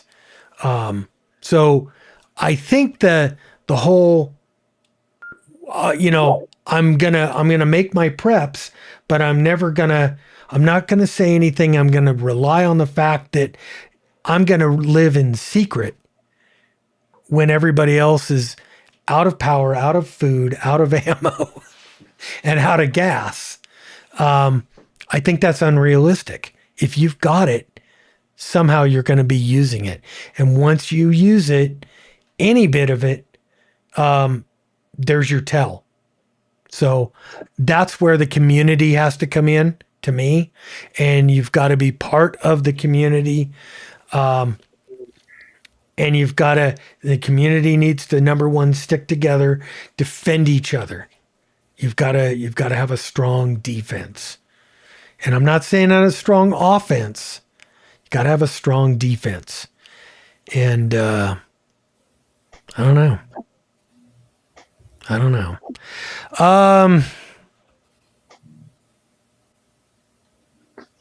Okay. Yeah.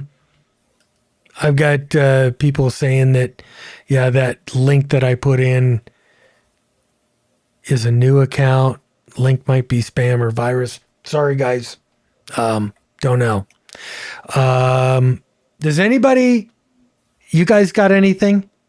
I think we're about done. It's 11. Holy crap.